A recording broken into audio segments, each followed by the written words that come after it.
Hey guys, tonight we're rolling out of a straw mattress in the damp corner of a medieval peasant hut, right before the rooster crows. We're waking up not just early, but early and itchy, surrounded by the crackle of a hearth, barely warm enough to chase away the night's chill. You blink in the dark, your face still tingling from the rough texture of the linen sack you used as a pillow. You stretch, only to feel the sharp jab of a flea bite on your leg. Yep, you're not alone in that bed. Forget the idea of a cozy morning yawn and a scroll through your phone. The truth is, you probably wouldn't last more than 2 mornings in a medieval bed without begging for a tetanus shot and a good exorcism. So, before you get comfortable, take a moment to like the video and subscribe, but only if you genuinely enjoy what I do here. And let me know in the comments where you're tuning in from and what time it is for you. It's always fascinating to see who's joining us from around the world. Now, dim the lights, maybe turn on a fan for that soft background hum, and let's ease into tonight's journey together. You'd think sleep is a refuge from hard medieval life, but here's the kicker. The bed was often the most dangerous place in the house. Between lice, fleas, bedbugs, and actual rodents, nighttime was its own kind of warfare. Beds were stuffed with straw, feathers, or wool if you were lucky, but those materials attracted pests faster than a forgotten sandwich under your bed today. There were no sheets to change weekly, and people often didn't bathe for months, so the bedding just accumulated things. Plot twist nobody saw coming. The rich weren't much better off.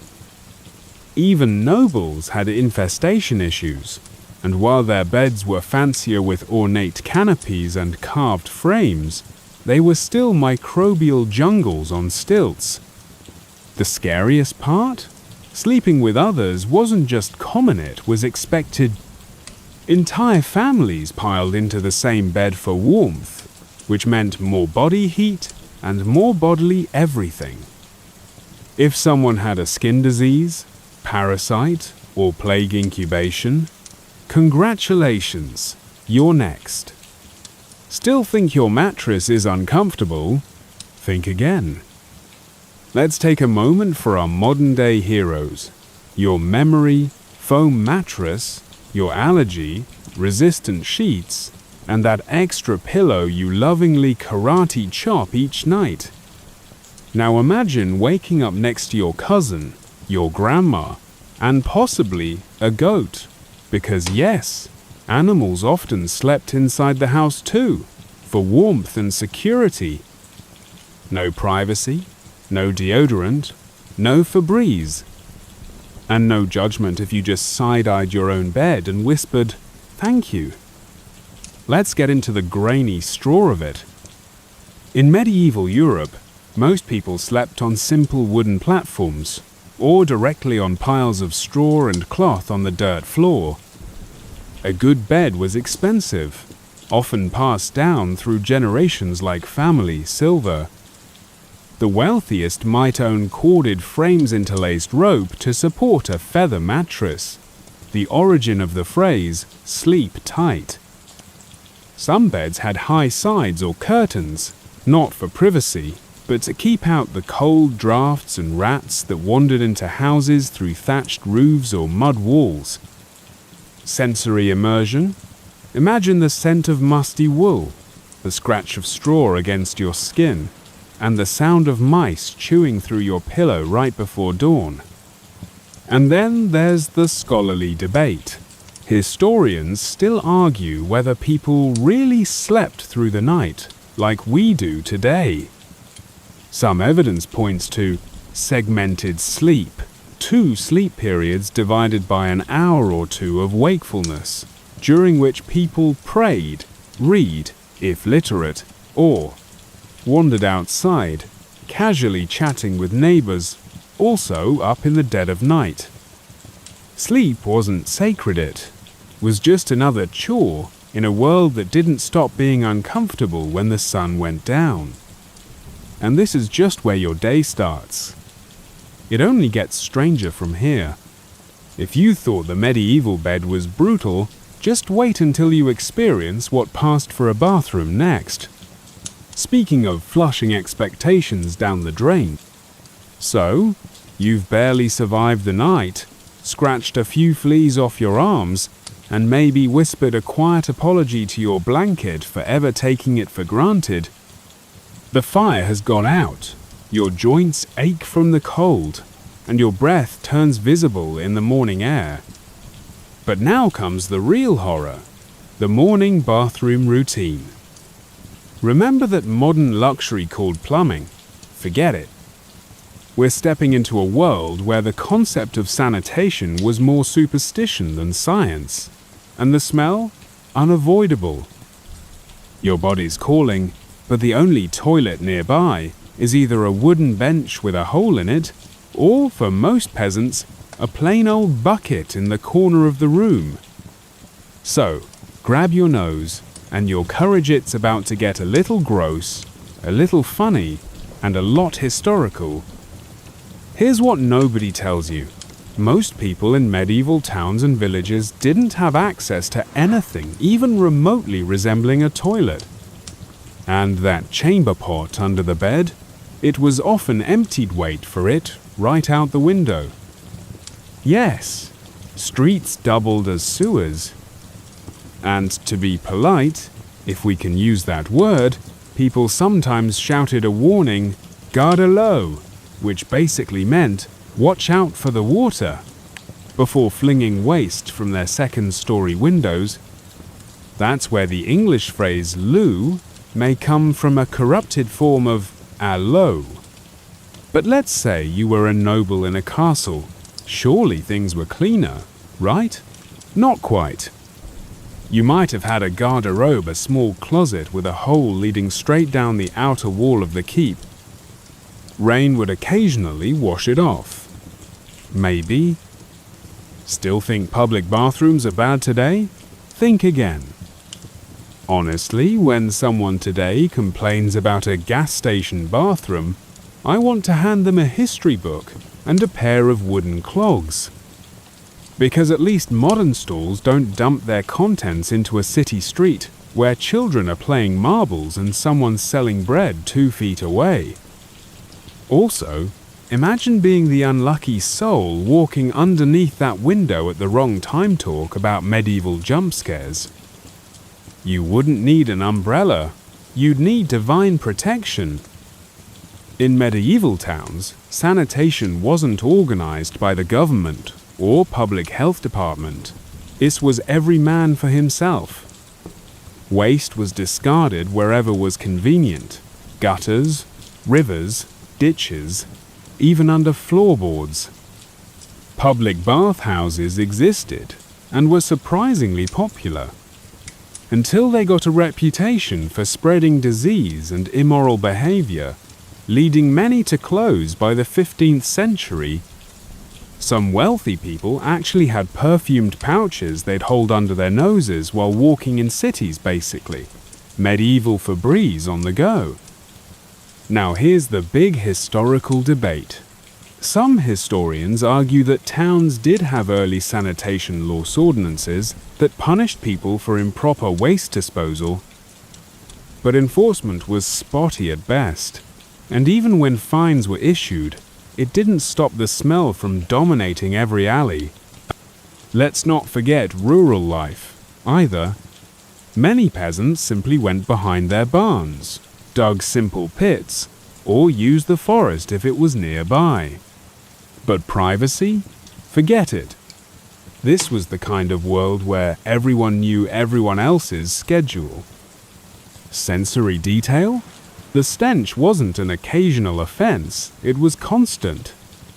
Mixed with manure, cooking waste, dead animals, and the occasional open graveyard, medieval towns were olfactory nightmares. So yes, going to the bathroom was less about comfort and more about survival instincts. And once you've relieved your sulphily without getting splashed or cursed, there's another challenge waiting for you: breakfast. Sounds comforting, right? Don't get your hopes up. If you think your day's getting better from here, just wait until you discover what they drank instead of water. Now that you've survived the battlefield that was your bed and dodged a surprise skyfall of chamber pot doom, you're ready for something comforting: breakfast. But this isn't pancakes and coffee by the window light. This is medieval Europe, and breakfast, if you got one, wasn't about indulgence. It was about fuel. You shuffle to the hearth, rubbing your arms against the morning cold. The air smells faintly of burnt wood, old wool, and, well, people. Your stomach grumbles, but there's no toast waiting, no cereal box smiling back at you. Instead, you'll likely eat yesterday's bread, if there's any left, maybe dipped in a weak soup, or believe it or not, washed down with ale. Still think medieval life had its charming side? Let's dig deeper. Here's what nobody tells you. In many medieval communities, people drank beer for breakfast not to get buzzed, but because it was literally safer than water. Water, especially in towns and villages, was often contaminated with human and animal waste. Wells were sometimes dug too close to latrines, and rivers doubled as garbage dumps. Drinking water straight from the source could mean disease or death. Beer, on the other hand, was boiled during brewing and contained alcohol, which helped kill harmful bacteria, even though no one back then could explain why it worked. And don't picture a cold glass of craft IPA. We're talking about small beer low in alcohol, slightly sour, cloudy, and consumed by kids and adults alike. Children as young as 5 were drinking beer before they knew how to write their names. Imagine that in a modern parenting blog. Next time someone judges your morning coffee habit, just smile and say, "At least I'm not giving my toddler a pint of beer with their porridge." And yes, porridge was often on the menu if you had oats. If not, your breakfast might be whatever was left from last night's supper, or nothing at all. No avocado toast, no granola, and definitely no oat milk latte with cinnamon foam. Just a crust of bread, if you're lucky, and the faint hope it hasn't gone moldy yet. In medieval Europe, breakfast wasn't considered an important meal until much later. In fact, for the first few centuries of the Middle Ages, eating early was frowned upon, seen as gluttonous or indulgent by the church. Monks, for example, often skipped breakfast entirely, eating only 1 or 2 meals per day as part of religious discipline. By the 13th century, laborers and peasants began adopting breakfast more regularly because their work demanded it. You can't till a field or thatch a roof on an empty stomach, after all. In some places, breakfast could include cheese, leftover meat, and even onions, yes, onions for breakfast. Bon appetit. There's some scholarly debate over how widespread breakfast was across classes and regions. Some historians argue it was a luxury, enjoyed by only a few, while others say it was a pragmatic necessity that slowly overcame religious taboos. The average peasant didn't get 3 meals a day, more like 2, if they were lucky, and the food they ate had to be calorie-dense and cheap, which often meant heavy breads, root vegetables, and stews made from whatever was around. Sensory immersion? Picture a wooden bowl in your hands, filled with thick, grainy gruel, slightly sour and steaming gently in the morning air. The spoon is rough, hand-carved, and slightly splintered on one edge. There's no sugar to sweeten it, no butter to melt over the top just heat, and survival. And once you've choked down that beer-soaked bread or onion-studded gruel, it's time to face another hard truth: getting dressed. That might sound simple until you find out just how few outfits people actually owned. If you think medieval fashion was charming or elegant, I'd just wait until you see what they didn't change for years. So your belly's fuller, at least not empty, and you've had your warm mug of slightly alcoholic survival juice. Time to get dressed, right? Grab a fresh shirt, maybe some socks, and wait, where's the closet? Where's the drawer of clean clothes? Oh, right. In medieval life, the concept of a wardrobe wasn't what you're picturing. You didn't choose outfits based on the weather, occasion, or mood.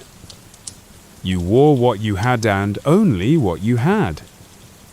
The same coarse tunic, the same itchy undergarments, the same smell every single day. And yes, everyone could smell everyone else. Let's unzip the truth about medieval fashion, and trust me, it's not about style. Plot twist nobody saw coming. Most medieval peasants owned one set of clothes, and they didn't change them for weeks, sometimes even months at a time. Washing clothes was rare because it was labor-intensive, expensive, and time-consuming. And here's the kicker. Clothing was often inherited, patched repeatedly, and literally rotted off the body before being discarded. There are records of garments being passed down as valuable heirloom ziers, second-hand shirts as family treasure. Forget fashion statements, this was about function, warmth, and not dying of exposure. If you were lucky enough to own a second tunic, it meant you were wealthier than your neighbors. For most people, there was no such thing as changing into something comfortable, because this was the one outfit you had, whether for weddings, funerals, or shoveling dung. Still feeling nostalgic for the medieval aesthetic? Still want to wear a tunic for vibes? Think again. Let's just take a moment to appreciate your laundry machine, the one you may occasionally curse when it eats your socks. In medieval times, socks did disappear, but into holes in the ground or fires by accident, never to be replaced. And don't even get me started on underwear. Men sometimes wore linen braids, think baggy boxer shorts, and women had long shifts underneath their dresses, also rarely washed. So the next time you complain that you have nothing to wear, just remember, medieval you would have had exactly one thing to wear and it would smell like goat. In most medieval communities, especially among peasants, clothes were homemade from raw wool, or linen, that had to be spun, woven, and dyed by hand. This meant every single garment represented hours of labor and valuable materials. Urine was commonly used in the cloth dyeing process because of its ammonia content. It helped fix the color onto the fabric. Yes, medieval fashion was literally piss poor. The wealthy, of course, had more options.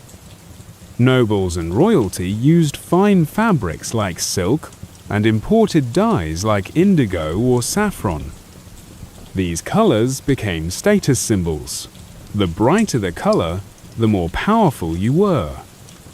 There's a scholarly debate over how frequently different classes actually changed clothes. Some argue peasants were cleaner than we think because dirty clothes attracted disease, while others insist hygiene was far down the priority list in a world of constant toil and limited soap. Sensory immersion. Picture rough wool against your skin, thick seams chafing your shoulders, and a slightly damp sensation that never quite dries out.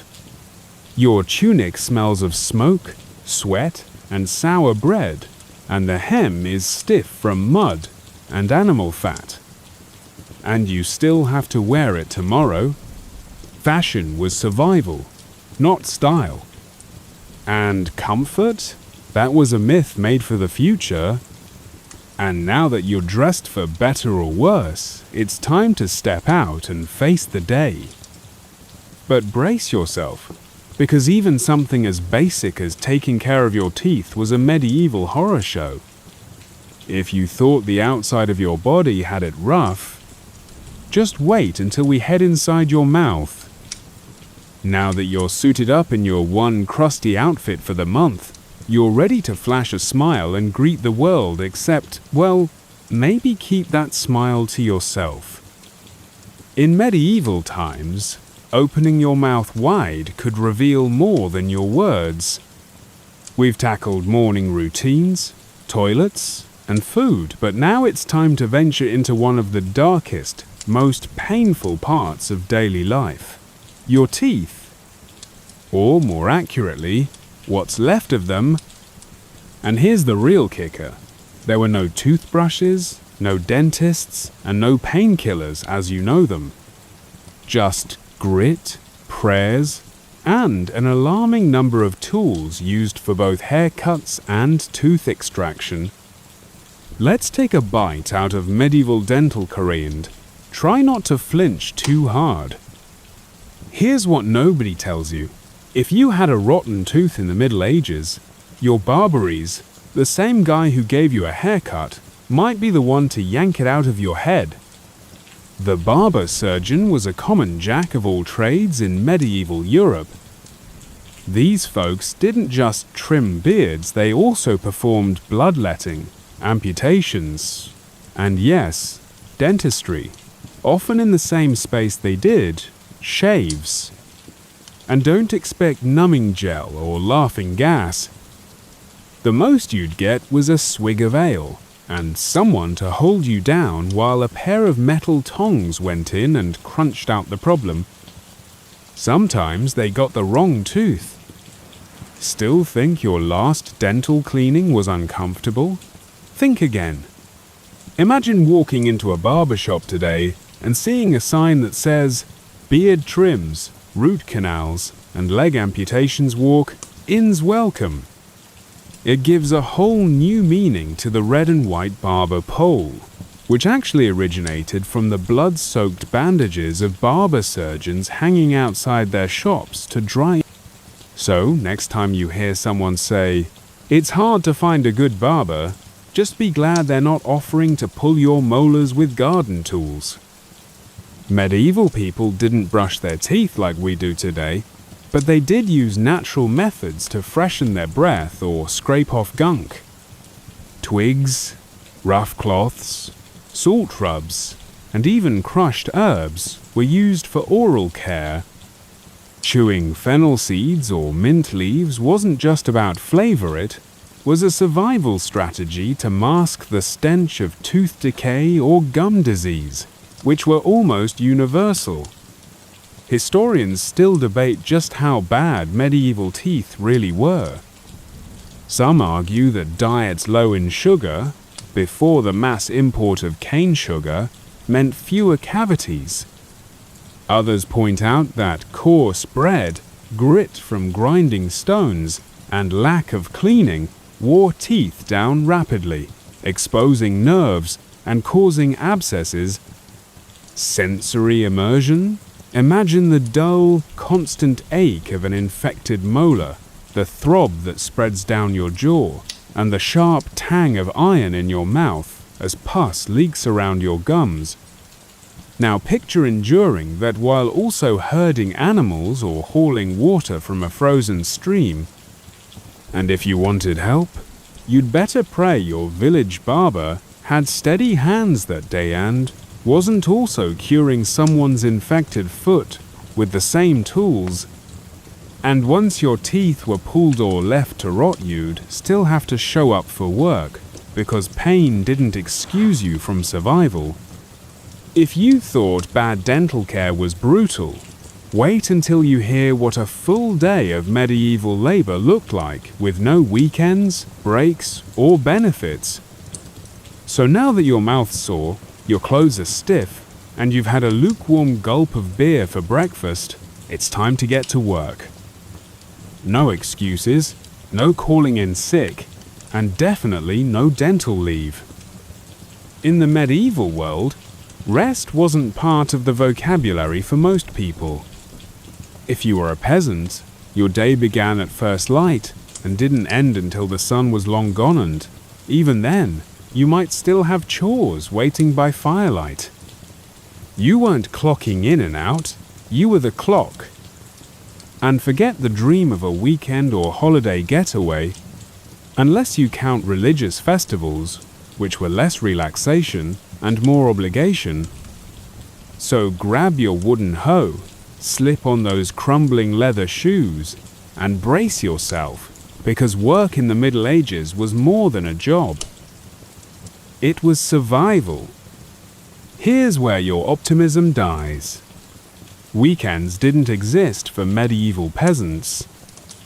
That's not an exaggeration.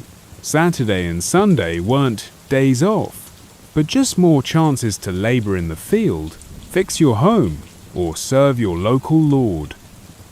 You were legally required to give part of your weekend, your harvesto, the landowner, even if you were already barely surviving.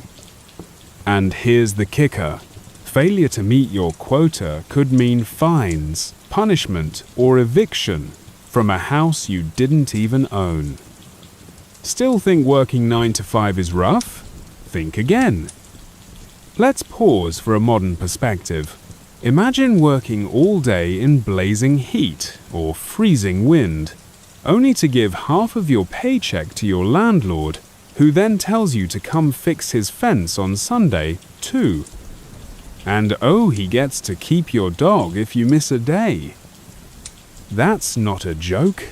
Livestock fines were real. You didn't just work to live. You worked to keep the right to live where you were already born. The feudal system ruled most of medieval Europe, with lords owning the land and peasants, or serfs, working it in exchange for protection and the right to live there. But protection didn't mean comfort, it meant military drafts, taxes, and constant labor. There were actually ploughing songs, designed to help peasants keep rhythm during long field days, turning sheer exhaustion into a kind of musical teamwork. Historians still debate whether medieval people had more free time due to religious feast days and early sunsets. But the consensus is clear. The work was grueling, repetitive, and physically punishing. From sunrise to sunset, you might dig trenches, harvest barley, tend pigs, mend fences, carry stones, or repair tools, all with homemade implements and weather-beaten hands. Sensory immersion? Your palms are calloused and cracked, your breath mists in the frosty morning air, and your back aches constantly from bending in the fields.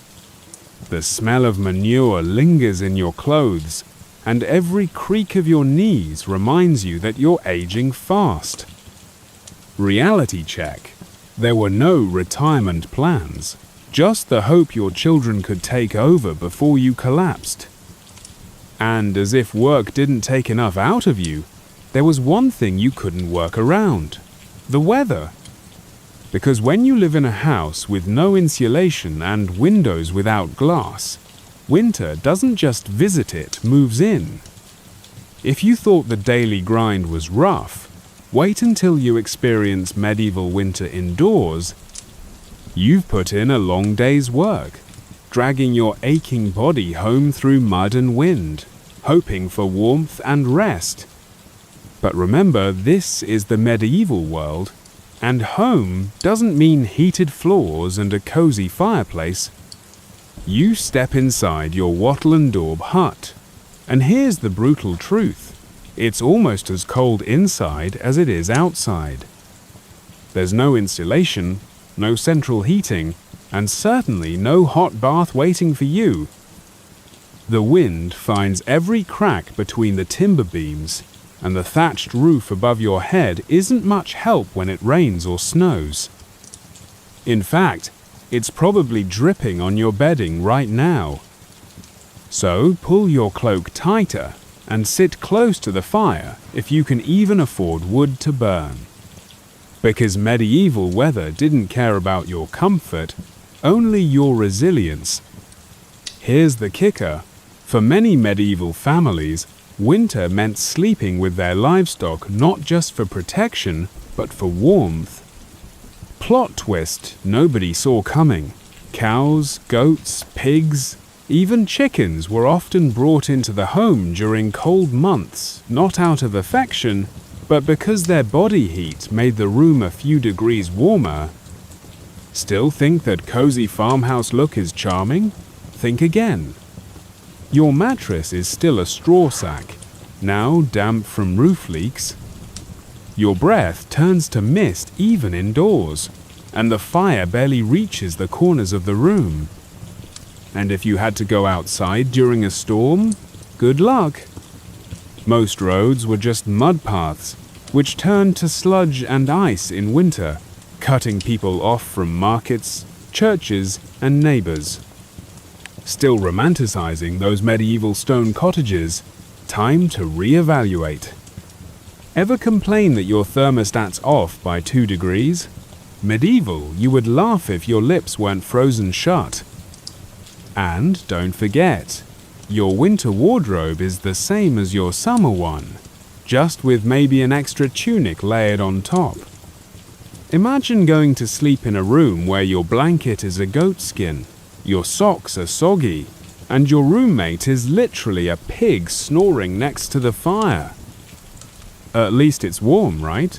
Ish. Most medieval homes, especially in rural areas, had dirt floors, open hearths with no chimney, and walls made from woven sticks plastered with mud and straw. When it rained, water seeped in. When it snowed, it sometimes drifted through the walls. People would sometimes hang tapestries or thick cloth on the wall snot for decoration, but to keep out drafts. It was basically medieval insulation. Historians still debate how bad medieval housing really was across different regions. Some archaeological sites show surprising ingenuity in construction, especially in warmer climates. But for the average Northern European peasant, winter was a relentless, freezing trial. Sensory immersion? Picture your feet bare on a frozen dirt floor, your hands cracked and raw from the cold, and the bitter smell of smoke from a fire that's doing more harm than good because the house is full of soot. The roof creaks under snow weight, and somewhere in the corner, a rat scurries through the straw looking for crumbs. And yet, somehow, you're expected to wake up tomorrow and do it all again. And if you think staying warm was hard, just wait until you need a drink of water. Because in medieval times, even that came with danger. If you thought cold was cruel, wait until we talk about the deadly gamble that was simply trying to hydrate. So, you've survived another frozen night wrapped in goatskin, cuddling livestock, and waking up to your breath fogging in your own home. You stretch, creak, and groan, and now your throat's dry as hay. Time for a drink of water, right? That should be easy. But oh, if only. In medieval Europe, the simple act of quenching your thirst was often a gamble with your life. Water was everywhere, but clean water? That was as rare as privacy. And don't even get us started on the other water activity we take for granted, bathing. Because in the Middle Ages, getting clean wasn't just inconvenient, it was sometimes downright deadly. So pour yourself a safe, modern glass of H2O. And let's dive into a world where that wasn't even an option. Here's what nobody tells you. In medieval times, people often avoided bathing not because they were lazy or dirty, but because they believed it made them vulnerable to illness. There was a widespread belief that opening your pores through hot water made it easier for disease to enter the body. So while many wanted to bathe, fear kept them away. And the water? It wasn't helping. Rivers and streams were frequently polluted with human and animal waste. As we saw earlier, so whether you drank it or bathed in it, you were risking infection, parasites, or worse. Some people bathed maybe once or twice a year, and even then, it was a major event involving hauling and heating gallons of water by fire, all to pour into a shared wooden tub. Still romanticizing medieval bathhouses? Think again. Next time someone brags about their minimalist skincare routine, just ask, do you mean medieval minimalist? Because back then, washing your face might mean a splash of cold water from a bucket you shared with your sheep. And don't forget, if your whole family bathed, it was usually in the same tub, in the same water, one after the other. You really wanted to be the first person in line, not the seventh. Bath bombs? Nope, just bath bacteria. By the late medieval period, public bathhouses were common in cities, places where men and women bathed together in large tubs. They were surprisingly popular for a time, blending hygiene with socializing and sometimes less wholesome activities. But after repeated plague outbreaks, especially the Black Death, many authorities shut them down, fearing they spread disease. Some people carried scented pomander perfume balls made of herbs and oils to mask their own smell or avoid bad air, which was thought to carry sickness. Scholarly debate continues on just how often medieval people bathed. Some records suggest more frequent washing than we assume, especially in warmer climates like Islamic Spain or southern Italy. But for the average Northern European peasant, a full-body wash was rare, risky, and extremely labor-intensive. Sensory immersion?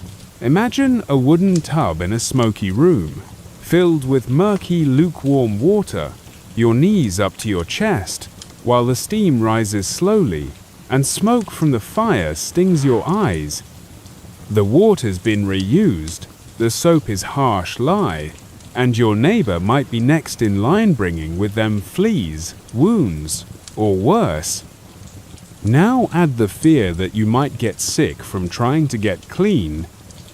It's no wonder people often settled for wiping themselves with a damp cloth and hoping for the best. And if you think medieval bathing was risky, just wait until you hear what they did for medical treatment when something did go wrong. Spoiler, it often involved sharp tools, bloodletting, and leeches. If you thought bathing was bad, wait until we dive into medieval medicine. So, let's say you braved the bathwater, ignored the warnings about open pores, and wouldn't you know it, you got sick anyway. Your head aches, your stomach turns, or worse, your leg has started to ooze, something that definitely shouldn't be oozing. In our world, you'd grab some ibuprofen, maybe schedule a doctor's visit, and relax on the couch with a heating pad and your favorite comfort show. But in medieval Europe, good luck. There were no hospitals in the modern sense, no licensed doctors for most people, and definitely no medical standards. Instead, your best hope was a local healer, a monastery infirmary, a guy who also moonlighted as a blacksmith and medical expert because he had the tool. Brace yourself, because we're diving into the wild, often horrifying world of medieval medicine. Here's what nobody tells you. In the Middle Ages, getting sick often meant getting bled. A fever? That's too much blood in your system. A cough? More blood. Stubbed your toe? Probably needs bloodletting. Plot twist. Nobody saw coming. Leeches weren't a last resort. They were the go-to tool for everything from headaches to infections. These slimy little creatures were stored in jars and slapped onto your skin, where they'd latch on and draw blood, all in the name of balancing the humours. And if you think that sounds unscientific, you're absolutely right. Medieval medicine was based on a theory that the human body had 4 humours: blood, phlegm, black bile, and yellow biland, that sickness came from them being out of balance. Still think a cold is annoying today? Think again. Imagine walking into a medieval clinic, and instead of a prescription, you're handed a jar of wriggling leeches and told to let them work their magic. There's no stethoscope, no clipboard, and no comforting nurse offering a warm blanket. Just a guy in a tunic waving a knife, a bucket for your blood, and a stern warning to stay still or you'll ruin it. Modern medicine may have its issues, but at least it doesn't involve medieval sea monsters suctioning your skin off. The dominant medical authority in medieval Europe was the Church and ancient Greek philosophy, particularly the works of Galen, a Roman doctor whose theories endured for over 1,000 years. Galen never dissected a human, yet his ideas became medical gospel. Physicians would examine your urinates, smell, color, and even tastato diagnose you. Yes, they tasted it. That wasn't weird back then. It was science. Historians still debate how effective medieval treatments really were. Some folk remedies may have had real healing properties like herbal poultices or honey on wounds, which is actually antibacterial. But overall, it was trial, error, and prayer. If you were lucky, you'd find a monk trained in basic healing, maybe using herbs from a monastery garden. If you were unlucky, you might end up with a hole drilled into your skull to release spirits, a real practice called trepanation. Sensory immersion? Picture a dim candle-lit room, the air thick with the scent of dried herbs and iron. A basin of blood sits by the table, and the doctor sharpens his blade over a flame while muttering something about humours. You're shivering, sweating, and silently wondering if this is helping or killing you faster. And even if you managed to survive the treatment, you'd still need to eat, and food was another gamble altogether. Because in the Middle Ages, your next meal could be your last. And not because it tasted bad. If you thought medicine was risky, just wait until dinner is literally a health hazard. So you've barely survived the barber, surgeon's best attempt at medieval healthcare, and you're still leaking slightly from your last bloodletting session. Your stomach growls not from health, but from pure desperation. It's time for dinner, or something vaguely edible that might pass for it. But in the medieval world, a meal wasn't about satisfaction, it was a daily roll of the dice between nourishment and nausea. And while the idea of rustic bread and hearty stews might sound cozy, the truth is far more grim. Because in a world without refrigeration, food safety standards, or even basic cleanliness, Your next bite could be the one that betrays you. Let's lift the lid on the medieval dinner table and pray nothing's still moving. Here's what nobody tells you. Medieval people often ate spoiled food because they had no other option. Meat was preserved with salt or smoked, but if it went bad, many just scraped off the mold or added strong spices to cover the taste. Those exotic medieval flavors in noble feasts, they weren't just for fun, they were often masking rot. Even bread everyone's staple was risky. Rye bread, in particular, could develop a toxic fungus called ergot, which causes hallucinations, seizures, and death. Some historians believe entire communities were poisoned without even knowing it. Still think medieval food was all turkey legs and mead? Think again. Imagine ordering takeout and getting food poisoning so often that it just becomes part of your day.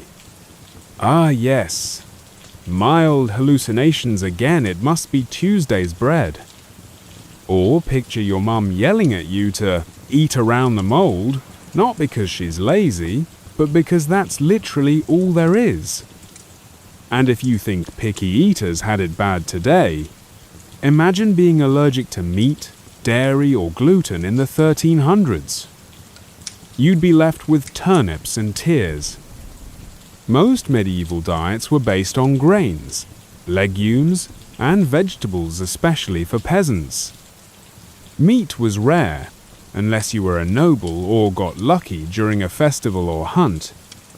Medieval cookbooks from noble households included recipes for swan, peacock, and even hedgehog, though. Much of it was more about showing off than filling stomachs. And yet, historians debate whether people were actually malnourished or just underfed by today's standards.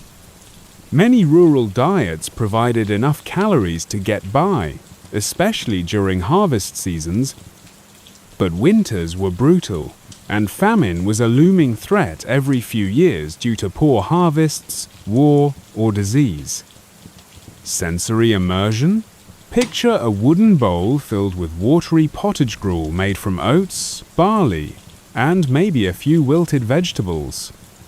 The flavor is bland, the texture is mush, and it's served lukewarm with a wooden spoon that still smells like last week's onions. Meat, if you have any, is stringy and over-salted, the fat glistening with mystery specks. There's no dessert, no napkin, and no second serving. Food wasn't comforted, was a constant gamble between hunger and sickness. And even if you survived dinner, one wrong word or one missed church service could put your life in danger. Because in the medieval world, faith wasn't just personal, it was political. If you thought food controlled your fate, wait until you see how religion ruled every thought, meal, and breath. So, you've eaten your ergot-infused bread, scraped mold off your meat, and you're still alive barely. As the sun sets, you might think it's time to finally rest those blistered feet and give your aching body a break.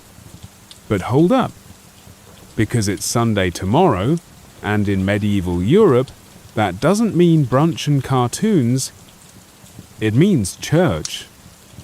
No matter how tired, sick, or overworked you are, missing Mass isn't just frowned upon, it's punishable. Your thoughts, your actions, your diet, your sex life, your dreams, they were all policed by faith. Not privately, but publicly, and often brutally. Let's step into the spiritual stronghold that shaped medieval society, the church, in all its awe and anxiety. Here's what nobody tells you. In medieval Europe, skipping church could land you in serious trouble, including social exile, public shame, or punishment by local authorities.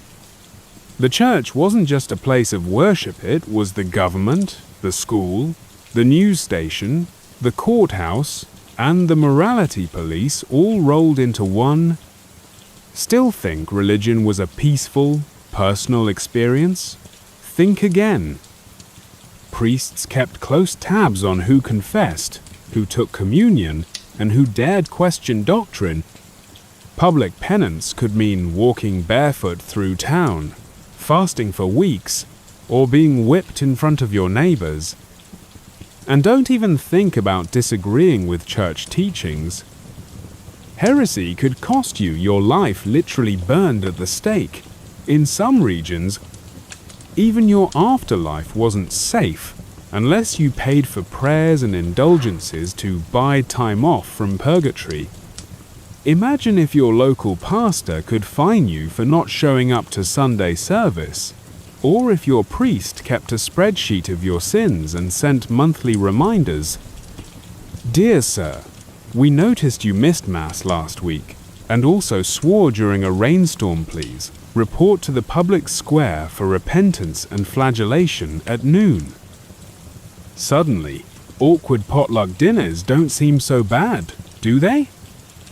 The medieval Catholic Church held immense political and spiritual power, controlling land, collecting tithes, and influencing kings and emperors. It was the largest landowner in Europe at the time, and its influence reached into every peasant's cottage and noble's castle alike. Bells were rung at set hours of the day, not just to mark time, but to signal prayer, rest, and even when to stop working in the fields. It was like living inside a divine alarm clock. Historians still debate how devout medieval people really were. Some argue genuine belief drove everyday life, while others suggest it was more about fear, obligation, and survival under a watchful system. Sensory immersion? Picture a stone church, cold and damp, echoing with Latin chants you don't understand. You kneel on hard floors, reciting prayers by memory, trying not to let your stomach growl too loud after a forced fast. Outside, neighbors gossip about who skipped confession last week. Inside, you whisper sins to a priest who may very well know exactly what you did already. Religion wasn't just belief, it was control. And slipping up came at a steep, sometimes eternal, cost. And if you think being monitored by the church was intense, just wait until you hear what it meant to be a woman in medieval society. Because if life was hard for men, for women, it was a daily uphill battle on hard mode. You've trudged through the cold, eaten risky food, survived bloodletting, and knelt through Mass under the judgmental gaze of priest and neighbor alike. But for half the population being a woman, everything you've heard so far, that was just the warm-up. If medieval life was hard for men, it was relentlessly brutal for women. From birth to death, their lives were defined by roles they didn't choose, restrictions they couldn't question, and risks that came just from being female. Whether peasant or noble, being born a woman meant inheriting a lifetime of control, invisibility, and danger wrapped up in religious rhetoric and social tradition. Tonight, we step into her shoes, likely wooden, splintered, and too small to understand what it really meant to live on the other side of the medieval coin. Here's what nobody tells you. In many parts of medieval Europe, women were considered legally less than men, on par with children in both rights and responsibilities. Plot twist nobody saw coming. A woman couldn't own property if married, couldn't refuse her husband's demands, and couldn't even testify in court in some regions without a male witness to validate her word. And the dangers? Relentless. Childbirth alone was a leading cause of death, with no sanitation, no trained professionals, and no pain relief. You could bleed out, get infected, or suffer injuries that would last for life, and still be expected to cook dinner 2 days later. Still think being a medieval lady sounds romantic? Think again. Even noble women were often married off at 12 or 13, treated like political currency, and locked into castles more like prized possessions than people. Imagine getting your first period, and instead of a biology lesson and a heating pad, someone tells you, "Congrats! You're ready to marry a 40-year-old knight you've never met." Also, there's no privacy, no midole, and no calendar, just an itchy wool dress and a whispered prayer to Saint Margaret, the patron saint of childbirth and survival. Suddenly, period cramps in math class don't sound so bad, do they? Medieval society operated on a strict patriarchal hierarchy reinforced by law and religion. Women were often seen as morally weaker, more susceptible to sin, and in need of male guidance at all times. Scolds' bridles were iron cages placed over a woman's head and mouth to punish them for speaking out too much or too harshly, in public literally silencing them for being too opinionated. There's an ongoing scholarly debate about just how oppressed medieval women were across regions and classes. Some historians highlight records of women managing businesses or defending their homes in their husband's absence. Others argue these were exceptions, not norms, and most women lived lives of silence and service. Even religious life wasn't a perfect escape. While nuns had more autonomy than wives, they still operated under strict surveillance, with limited rights and constant threat of being forced into convents as a form of punishment or economic necessity. Sensory immersion? Imagine your world defined by walls those of your home, your husband's rules, the church's teachings, and the expectations passed down from women who had endured the same silencing for generations. Your hands are raw from washing, your hips ache from your 6th pregnancy, and your voice once brightest now barely heard. And as if gender roles weren't enough of a cage, imagine living in a world where violence wasn't just common, it was entertainment. Public punishment, executions, and gruesome justice weren't dark secrets, they were community events. If you thought women had it bad, wait until you see how society treated everyone who stepped out of line. So far, you've faced disease, starvation, suppression, and spiritual surveillance, especially if you happen to be born female. But no matter your gender, your rank, or how careful you tried to be, violence was never far away in the medieval world. In fact, it was part of everyday life woven into law, religion, entertainment, and even local gossip. Disputes didn't get resolved with a calm chat over coffee. They ended with blood, broken bones, or worse, a public execution. And the most chilling part? People showed up for fun.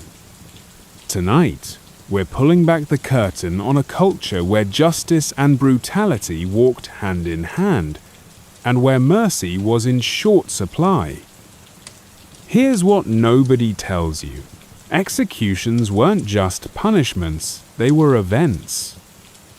Entire towns would gather in the square to watch someone be hanged, burned, or beheaded. Children came. Vendors sold snacks.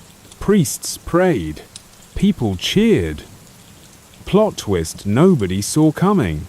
Executioners were respected professionals with steady pay, and they often passed the job down through generations, like bakers or blacksmiths. And justice. that word didn't always mean truth. Trials were often based on ordeals, like walking across hot coals or plunging a hand into boiling water to let God decide your guilt. Still think the justice system was built on fairness? Think again. If you were poor, foreign, female, or unlucky enough to get accused of witchcraft or theft, your chances of survival were slim, no matter the truth. Imagine getting pulled over for speeding and being told, "We'll decide your guilt by dropping you in a lake. If you float, you're guilty. If you sink, well, you're dead, but innocent." That was basically medieval logic at times. And let's not forget trial by combatiers, literal duels to the death, to settle everything from land disputes to accusations of adultery. Legal Zoom wasn't available. Apparently, public executions were meant to serve as warnings, though, show what happened when you disobeyed the law, the church, or your lord. But they also doubled as community events, complete with food stalls and music in some towns. In some cities, executioners wore specific uniforms or masks and had legal protection. They couldn't be harmed, even if they botched a job and had to swing the axe multiple times. There's scholarly debate about whether medieval societies were truly more violent than modern, or just more open about it. Some historians argue we're just as violent now, but hide it behind walls and institutions, whereas medieval violence was raw, ritualized, and public. Sensory immersion? Picture a wooden scaffold in the center of a muddy town square, with the condemned standing barefoot, their face pale and hollow. Townspeople gather, murmuring, pointing, some even laughing. The axe is raised, the crowd leans forward, and the silence is more chilling than any scream. Justice wasn't blind, it was blood-stained. And while justice might have looked like a spectacle, love in the Middle Ages wasn't much softer. Because when it came to relationships, feelings had very little to do with it. If you thought medieval violence was brutal, just wait until you see what passed for romance. So far, we've wandered through medieval disease, hunger, punishment, and religion, but what about love? Surely, something had to feel human and tender in a world this rough, right? Well, not quite. In the Middle Ages, marriage wasn't about falling in love, writing sonnets, or making romantic choices under the stars.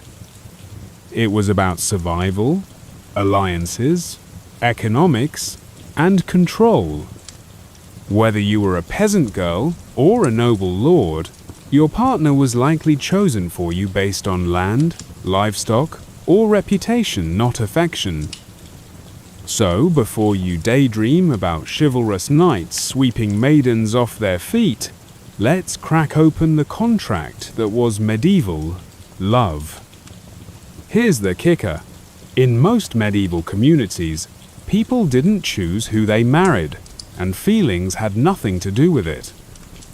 Your parents, lord or priest, made the decision for you, sometimes before you were even a teenager. Girls were often married off as young as 12 or 13, especially in noble families, and to men decades older. For many, marriage meant childbirth before adulthood and sometimes death before 20. And if you thought nobles had it better, think again. Their marriages were essentially business mergers, often involving land trades, treaty clauses, or financial deals that spanned kingdoms. Divorce wasn't even legal in many places, especially for women. Your husband could be abusive, neglectful, or just cruel, and you were expected to endure, pray, and obey. Still think medieval romance was poetic? Think again. Imagine Tinder, but your mum is swiping, and she picks a 42-year-old man with 3 sheep and a good relationship with your uncle. That's medieval matchmaking. And don't expect candlelit dinners or sweet nothings whispered over soup. Your proposal might have been sealed with a handshake between your dad and someone twice your age, while you stood there holding a goose. Forget, I do more like, I guess so. The church oversaw marriages, but local lords and families dictated the terms. Weddings were less about vows and more about property rights. Daughters were essentially transferred assets from father to husband. In some rural areas, marriage by capture, or stealing a bride, was a common though frowned upon way of forcing a union, especially if families disapproved. And yes, it was exactly what it sounds like. Historians debate how much say women really had. Some records show clever peasant women finding ways to avoid matches running away to convents, or sabotaging arrangements. But for most, saying no simply wasn't an option. Once married, roles were clear. The husband led, and the wife obeyed. Her job was to bear children, manage the home, and remain faithful, even if he didn't. And if she stepped out of line, accusations of adultery or disobedience could land her in court or worse. Sensory immersion? Picture a 14-year-old girl in an oversized wool dress, standing nervously beside a man she met yesterday, while a priest mumbles Latin and her family watches with hopeful, transactional eyes. There's no kiss, no bouquet, no first dance, just a nod, a signature, and a lifetime of obligation. Love wasn't part of the marriage, contract obedience was. And if childhood ended with marriage, it only got worse for the next generation. Because once you had kids, they didn't get to be kids for long. If you thought marriage was unfair, wait until you see what childhood looked like in the medieval age. Was? Aber meine Mama wird so wütend sein. You've watched your children go to work too young, married off too early, and barely fed enough to stay upright. But what could end a life even faster than hardship or hunger, disease? And in the medieval world, it wasn't just around the corner, it was everywhere. It lingered in the water, crawled in through rats, clung to people's clothes, and arrived without warning. There were no warning systems, no vaccines, no public health guidelines. One cough could be a death sentence. One visitor could bring down an entire village. Let's step into the terror of medieval epidemics and feel the chilling fear of living with death as your constant companion. Here's what nobody tells you. During the height of the Black Death in the 14th century, it's estimated that up to 60% of Europe's population died in just a few years. Entire villages were wiped off the map, their doors boarded shut, with everyone still inside dead or dying. People fled cities in panic, priests refused to perform last rites, and parents abandoned children in hopes of saving themselves. The horror was so overwhelming, many believed the world was ending. And it wasn't just the plague. Smallpox, tuberculosis, dysentery, typhoid, and mysterious fevers swept through populations constantly. Death didn't come with dignity, it came with pus, sores, and screams. Rats and fleas spread the bubonic plague, but many people blamed sin, outsiders, or even the stars. Fear didn't bring reason, it brought persecution and panic. Still think medieval life just had rustic charm? Think again. Imagine hearing a sneeze in your village and immediately starting to dig your own grave. Bless you, suddenly feels very inadequate. And let's just say medieval hand washing didn't involve 20 seconds and soap while singing the alphabet. More like a rinse in murky water someone else just bathed their feet in. Honestly, your immune system had to be built like a fortresser. It just didn't last. The Black Death struck Europe in waves, with the most devastating occurring between 1347 and 1351, killing tens of millions and reshaping society. Whole economies collapsed, feudal systems fractured, and labor shortages gave peasants brief leverage against lords. Doctors during the plague often wore long-beaked masks stuffed with herbs, believing the scent would filter out deadly miasmas or bad air. The look was terrifying, like a bird of death walking your streets. Historians still debate the long-term effects of repeated epidemics on medieval psychology. Some argue people became numb to death, while others say it intensified religious fervor and superstition, fueling everything from witch hunts to flagellation movements. Sensory immersion. Picture narrow alleys filled with the wails of the dying, the stench of burning herbs and rotting bodies, and carts piled high with corpses rolling past shuttered homes. Doors are marked with painted crosses, and the streets are eerily quiet, except for the coughs. There was no getting better, only getting lucky. And if you thought disease only hurt the poor, think again. Even nobles and kings weren't immune, though their survival chances were better thanks to what they were born into. Because in the medieval world, your social status shaped everything from what you ate to whether you lived or died. You've survived the disease-ridden streets, dodged execution crowds, endured arranged marriage, and watched your children labor under the weight of survival. But here's the part that really rubs salt into every medieval wound. It didn't matter how hard you worked, how kind you were, or how clever you became. Because from the moment you were born, your place in society was already decided, and climbing out of it? Nearly impossible. Medieval Europe was built like a ladder, but one where the rungs were greased and locked tight by bloodlines, land, and power.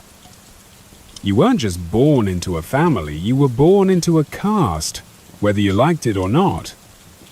Let's explore the brutal rigidity of medieval class and why it took centuries for the world to even consider the idea of social mobility. Here's what nobody tells you. A peasant could work every day of their life, serve their lord faithfully, survive plague and famine, and still die with nothing, not even the right to decide what happened to their own land or children. Even your clothes were dictated by your class. Laws known as sumptuary laws restricted who could wear certain fabrics, colors, or jewelry. Peasants couldn't wear silk, and purple was often reserved for royalty alone. You were what you wore, and everyone could tell at a glance who had power and who never would. If you were born a serf, basically property of the land, you couldn't even legally leave the estate you were born on without permission. Your body was tied to the soil. Still think you could make something of yourself in medieval Europe? Think again. Imagine trying to start a new life somewhere else and being told, "Sorry, your birth certificate says mud-level peasant, no entry." There was no resume, no interviews, just bloodlines and titles. And if you were a noble's third cousin, congratulations, you're automatically more important than the farmer feeding you. Today we complain about traffic or Wi-Fi speeds. Back then, people would have wept tears of joy just to own a pair of shoes, not handed down through 3 siblings and a goat. Medieval society was structured in a strict 3-tier model: those who prayed, clergy, those who fought, nobility, and those who worked, peasants. Movement between these roles was extremely rare, and usually only possible through the Church War. Some peasants did become minor landowners or free men, especially after surviving the plague when labor was scarce. But even then, they often owed rent or service to a higher lord. Historians still debate how fixed these classes really were. Some argue that markets, urbanization, and church positions allowed a few to climb the ladder, but for the vast majority, your role was locked in from cradle to grave. Sensory immersion? Picture yourself at a village gathering. The noble sits beneath a silk canopy with roasted meat and silver goblets. You're standing barefoot on muddy ground, eating boiled turnip stew with a wooden spoon, not even allowed to speak unless spoken to. You're not just poor, you're invisible. And the people who could change that have no reason to.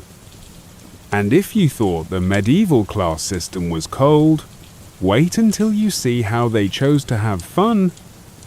Because when the chores were done, and the pain paused for a moment, entertainment often meant something else had to suffer. After a long week of back-breaking labor, starvation, plague fears, and spiritual guilt, you'd think medieval folks would want some wholesome, soul-soothing entertainment. Something relaxing, maybe even uplifting. But in the Middle Ages, entertainment wasn't about light-hearted laughs or family-friendly games. It was raw, loud, messy, and often cruel. With no theatres for common folk, no books for bedtime, and definitely no weekend getaways, entertainment had to be cheap, local, and sensory, something you could feel as much as see. And what fit the bill best? Watching someone or something suffer. Here's the kicker. One of the most common forms of public entertainment in medieval Europe was animal torture. Yes, you read that right. Plot twist, nobody saw coming. Bear baiting, dog fights, cockfighting, and even cat burning were all considered festive pastimes in many towns and villages. Crowds would cheer, laugh, and even place bets as animals were pitted against one another, or tied up and set upon by dogs. There were no animal rights laws, no humane standards, and no concern for cruelty. Pain was part of the thrill, and if animals weren't involved, the next best thing was human humiliation. Stocks in the town square, mock trials, and public punishments drew large, enthusiastic audiences. Still think medieval folk had charming little festivals with pies and ribbons? Think again. Imagine going to your local park for a fun afternoon and finding a crowd yelling at a goose on fire or booing someone getting whipped for stealing onions. That was basically Sunday entertainment. And if someone tripped and fell in the mud during a festival, it wasn't embarrassing, it was the highlight of the event. People weren't just bored, they were starved for distraction, no matter how dark it got. Traveling minstrels and mystery plays did exist, especially around churches and feast days, but for the average peasant, those were rare moments. More common were visceral displays of strength, pain, or absurdity.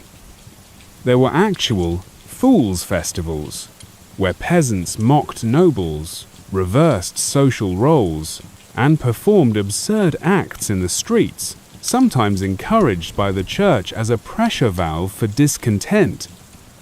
Historians still debate whether medieval people enjoyed this brutality or simply accepted it as normal. Some say these events built community through shared experience. Others argue they desensitized entire generations to suffering. Sensory immersion.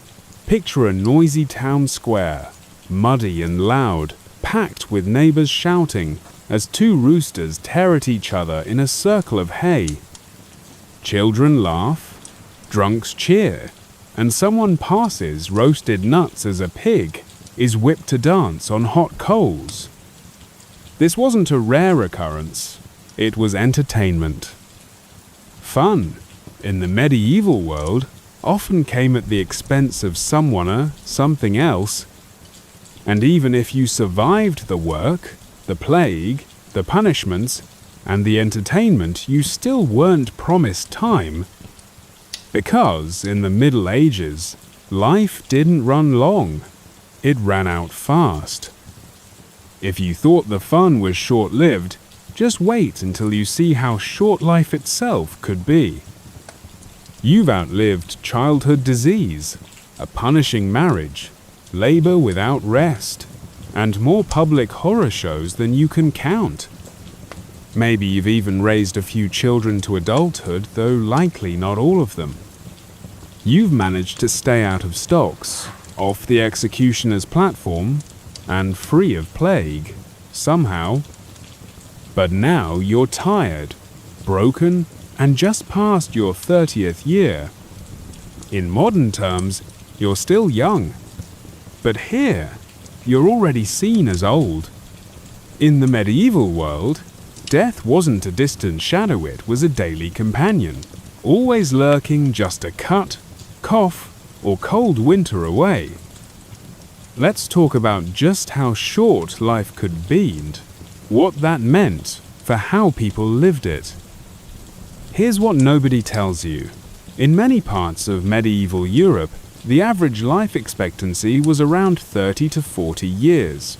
Not because people always died young, but because so many died young.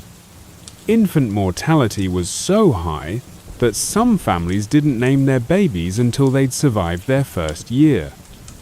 And losing multiple children before age 5 was considered normal. Even if you made it to adulthood, danger was still everywhere.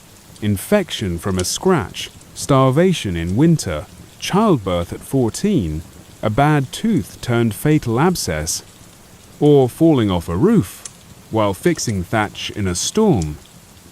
Turning 40 meant you were the village elder respected, yes, but likely missing teeth, hobbling, and carrying more grief than most of us can imagine. Still think you'd survive in medieval times? Think again.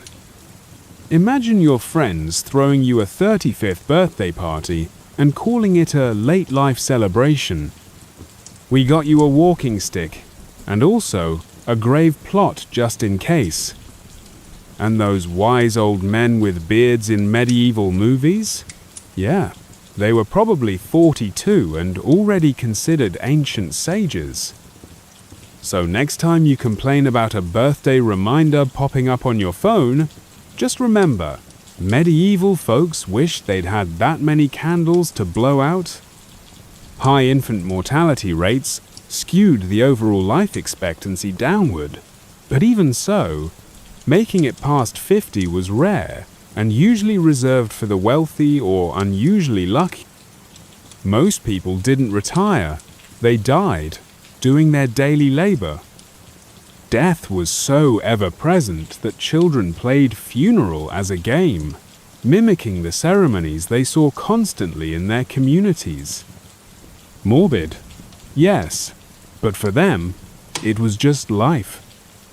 Historians still debate how medieval people felt about death. Some say they accepted it with resignation and religious hope, while others argue that fear, dread, and superstition made death as emotionally traumatic then as it is now, if not more. Sensory immersion? Picture an old woman hunched over in a smoky hut, her joints aching, vision dimmed, hair gone grey by 37.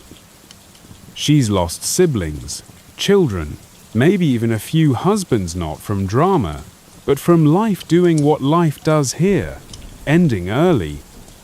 She's still working, still praying, and still hoping to last another winter even if no one expects her to. And yet, even in a world of suffering, people endured through song, stories, rituals, and community. And that is where we begin to turn the corner. If you've made it this far through medieval life, you've earned something precious, perspective. And with it, a new appreciation for what we have now. And now, we've made it. We've walked in rag-wrapped shoes, felt the bite of winter through thin wool, drank beer instead of water, and faced death at nearly every turn. You've slept on straw, labored from sunrise to sunset, and lived under the thumb of church, landlord, and fate alike.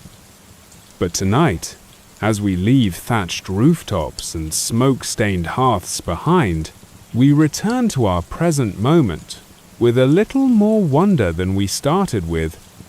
Because everything you take for granted, light switches, toothpaste, birth control, antibiotics, clean water, weekends would have felt like literal magic to your medieval self. And it's in this moment, at the edge of sleep, that we reflect not just on the horror of the past, but the miracle of the present. As we reach the end of tonight's journey through medieval life, we find ourselves wrapped in a different kind of silent zone, shaped not by absence, but by appreciation. You don't have to fear a cough will kill you. You won't be married off at 12 or forced to pull weeds until your spine curves before 30. You sleep in a bed that's yours, drink water that won't poison you, and live in a world where information, care, and comfort are accessible by a few taps of a screen. You are, in the grand sweep of history, a walking miracle, not because life is perfect, but because it's no longer medieval. We've learned how hard survival once was, and how much people endured with courage, faith, and quiet resilience. And we've seen the dark truths behind nostalgia, that the good old days weren't always that good. But here's the thing, they lived, loved, hoped, and dreamed all the same.